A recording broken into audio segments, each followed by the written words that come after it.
दोस्तों, Dane networks limited ने 14 अप्रैल 2023 यानी कि कल ही अपने क्वार्टर 4 के फाइनेंशियल रिजल्ट को पब्लिश कर दिया है। ये एक ऑडिटेड फाइनेंशियल रिजल्ट है। तो चलिए हम लोग इस रिजल्ट को देखते हैं और इसे एनालाइज करने की कोशिश करते हैं।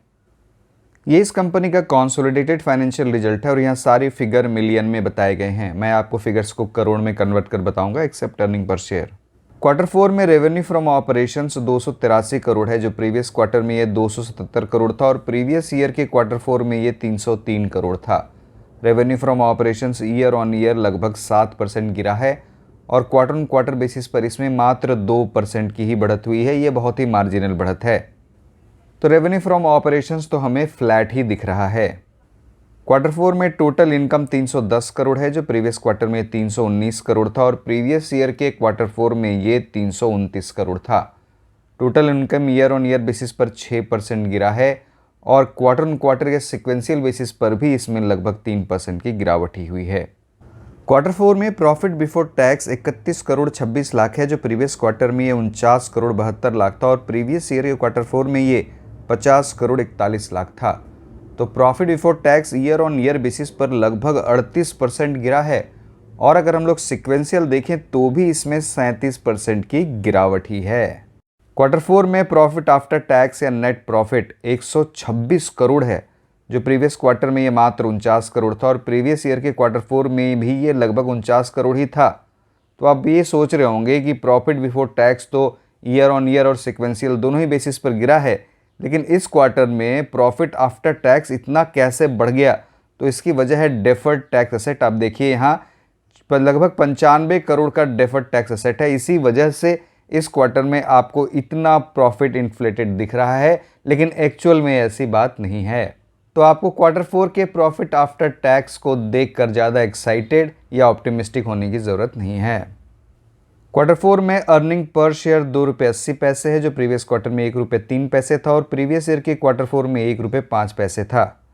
तो ईपीएस में भी क्वार्टर 4 में इतनी ज़्यादा बढ़त की वजह डेफर्ड टैक्स एसेट ही है। क्वार्टर 4 में कंसोलिडेटेड एबिटा मतलब earning before interest tax depreciation and amortisation लगभग 36 करोड़ है, जो प्रीवियस क्वार्टर में ये 37 करोड़ था और प्रीवियस ईयर के क्वार्टर 4 में तो ये 55 करोड़ था। तो आप देखिए एबिटा में ईयर ऑन ईयर बेसिस पर लगभग 34.5% की गिरावट है और अगर हम लोग sequential quarter on quarter basis पर देखें तो भी इसमें 3.5% की गिरावट ही है। तो एबिटा तो ईयर ऑन ईयर और सिक्वेंशियल दोनों ही बेसिस पर गिरा ही है। और अगर हम लोग इस एबिटा के मार्जिन को देखें तो क्वार्टर 4 में ये 12.75% है, जो प्रीवियस क्वार्टर में 13.5% था और प्रीवियस ईयर के क्वार्टर 4 में ये लगभग 18% था। तो एबिटा का मार्जिन भी ईयर ऑन ईयर और सिक्वेंशियल दोनों ही बेसिस पर गिरा ही है।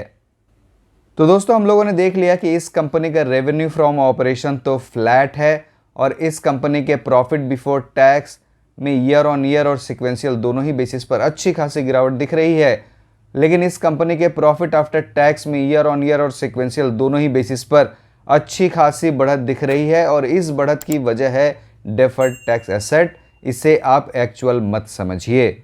और इस कंपनी के एबिटा और एबिटा के मार्जिन में तो ईयर ऑन ईयर और सिक्वेंशियल दोनों ही बेसिस पर गिरावट ही है। तो मुझे इस कंपनी का रिजल्ट कोई खास नहीं लग रहा है, बस ये ठीक ठाक ही है। दोस्तों, इस शेयर का करंट मार्केट प्राइस 29 रुपये के आसपास है और ये शेयर अभी अपने बहुत ही इंपॉर्टेंट सपोर्ट पर टिका हुआ है। तो अभी इससे ज़्यादा गिरावट की उम्मीद नहीं है। मतलब ये शेयर मुझे नहीं लगता कि इससे बहुत ज़्यादा गिरेगा।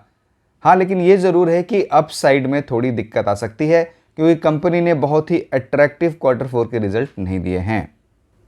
तो दोस्तों, आप इस वीडियो को लाइक करें, मेरे चैनल को सब्सक्राइब करें, इस वीडियो को अधिक से अधिक लोगों के साथ शेयर भी करें। बहुत बहुत धन्यवाद।